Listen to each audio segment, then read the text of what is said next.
This is your USMNT Abroad weekend update from November 7th to November 9th of 2025.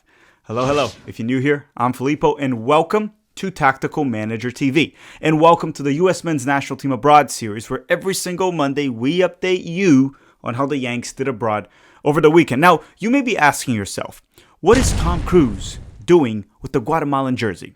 First and foremost, despite the rumors, me and Tom Cruise are not related. I am taller and I'm better looking. That's been established. It's not debatable. Secondly, why am I wearing this jersey? Because we are Umbro ambassadors, and we have a link and a promo code in the description of this video where you can get all the Umbro jerseys, whatever you want, on their website with 20% off.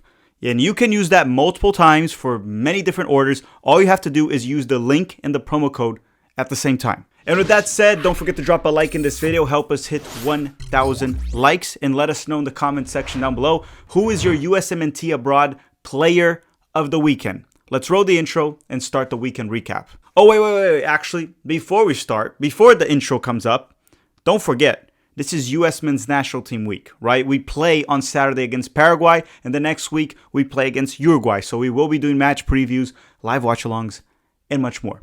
Okay, let's roll the episode.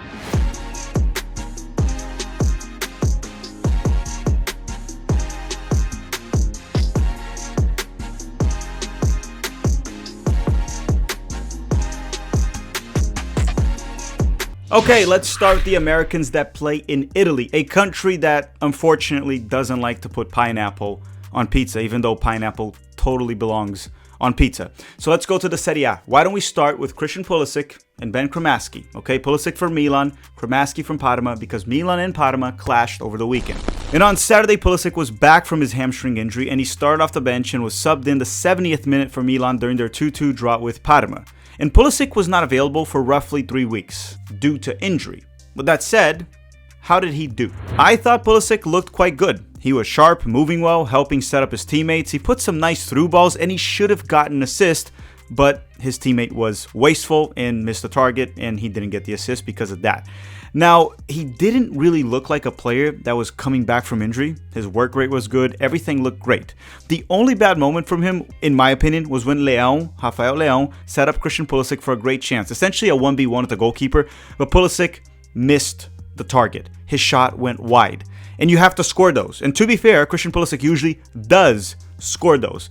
Maybe that miss was because he was coming back from injury, because normally Pulisic would get those goals. Oh, and Ben Cremaschi, in case you care, he came off the bench during added time after the 90th minute, so I don't have much to say there.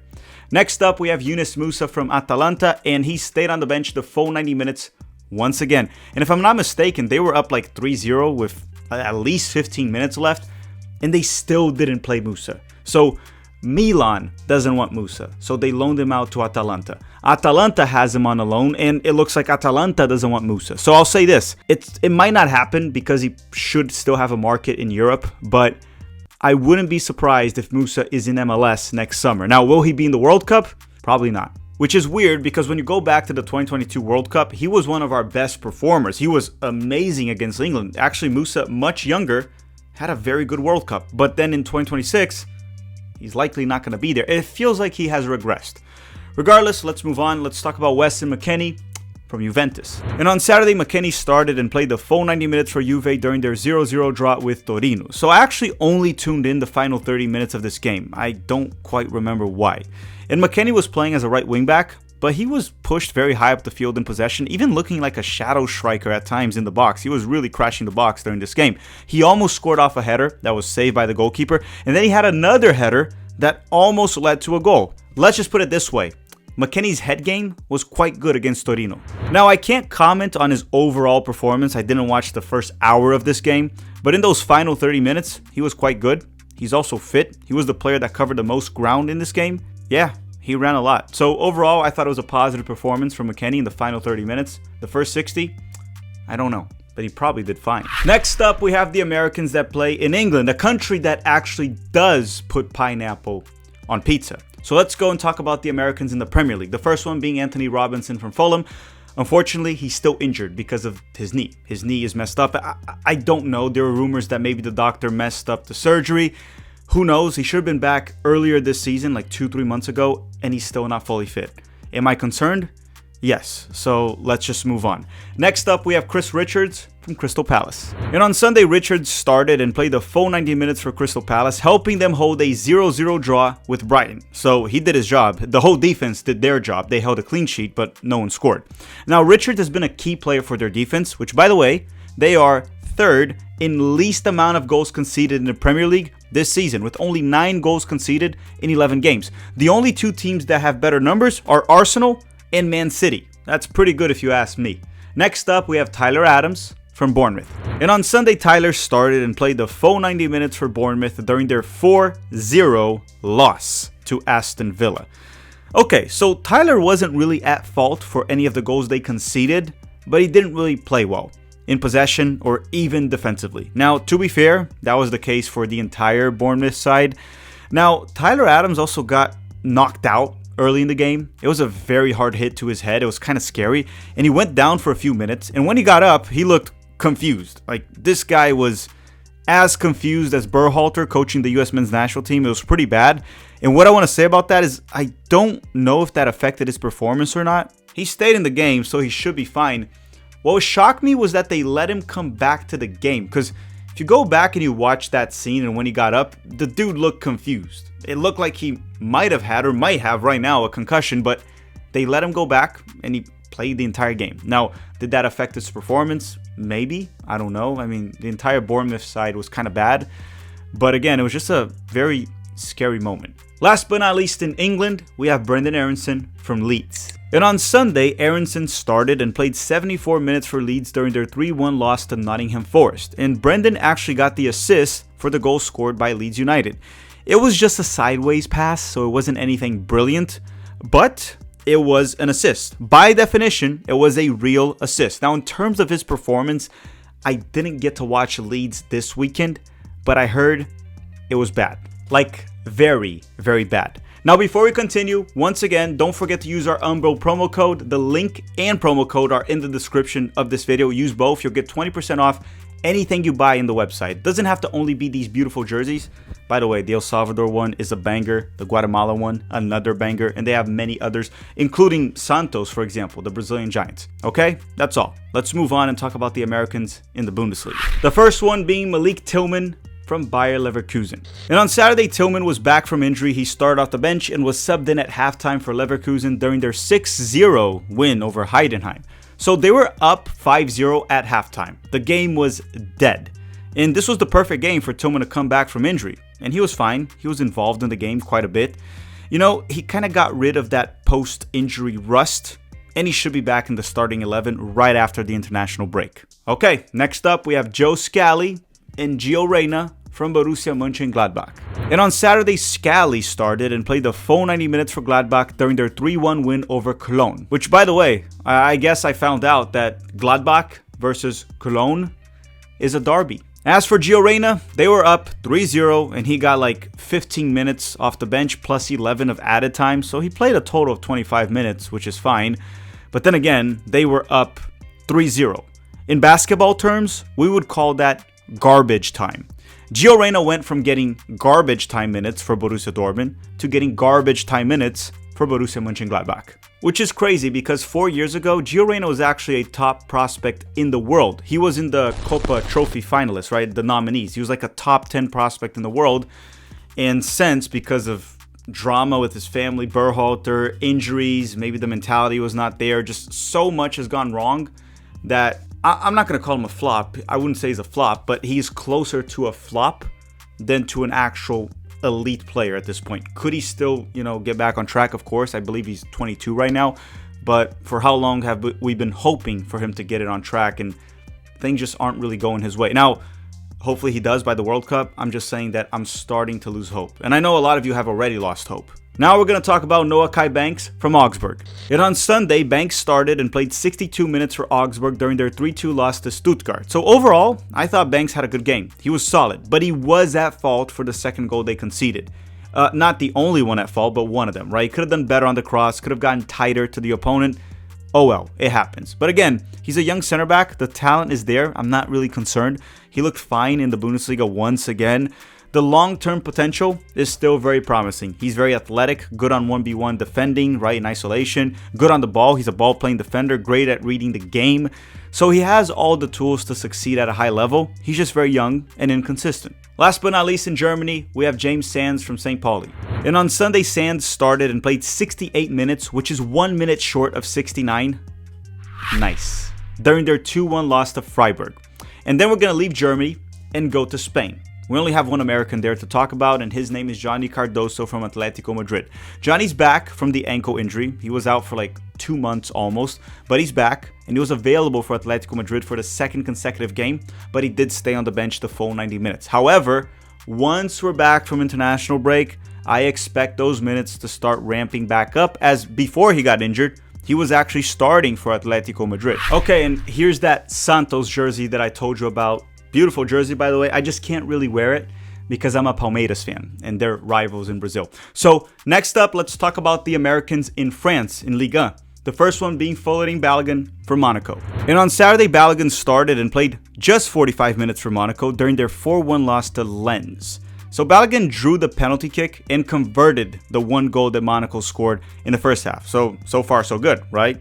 You draw the penalty kick, you score it yourself, but then he also got a red card a few minutes later, where he went studs up on the opponent's ankle. Now, that foul, most actually, would give it a red, including myself. I thought it was a red. But I could also see a few refs giving it a yellow.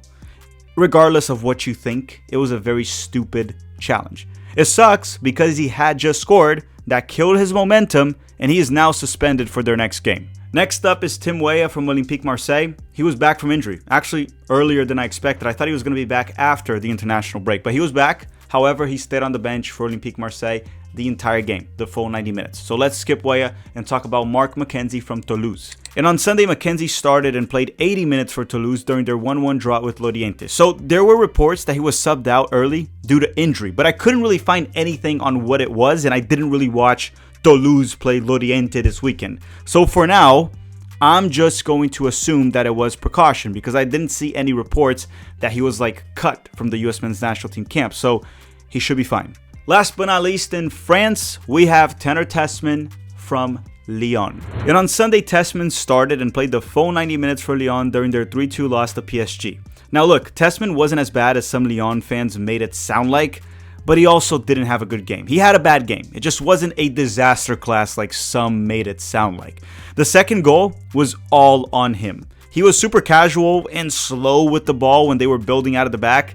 It was actually a bit weird. It felt like he was playing like pickup soccer at that specific moment. He was way too slow with it. So Vitinha stole the ball from the edge of the box and PSG scored. And no, I don't think Tessman got fouled in that play. There were mistakes in the game where the ref did help or favor PSG, but that wasn't it. Now, Tessman also didn't have many touches in the 90 minutes that he was on the field. He lost most of his 50-50 duels. I think Tessman might struggle most of the times when you face an opponent that plays some high-intensity pressing system, right? He isn't really good when time and space are compressed. Now, mind you, it was PSG. Okay, so you have to take that into account. They're incredible. They're one of the best teams in the world, if not the best team in the world right now. And Tessman was very good early in the season, but his form has dropped over the past few weeks, which it's okay. It's fine. It happens. All right, let's leave France and let's go talk about the Americans in the Eredivisie. More specifically, only the Americans that play for PSV. Ricardo Pepi and Serginho Dest. And on Sunday, Dest started and played the full 90 minutes for PSV during their 5-1 win over AZ Alkmaar. And no, Dest unfortunately did not get any goal contributions, but he played fine once again. As for Pepi, he came off the bench around the 71st minute when they were already up 4-1. So just like Gio Reyna, that's kind of like garbage time. And the sad part here is that Pepi continues to come off the bench despite being healthy, which is annoying.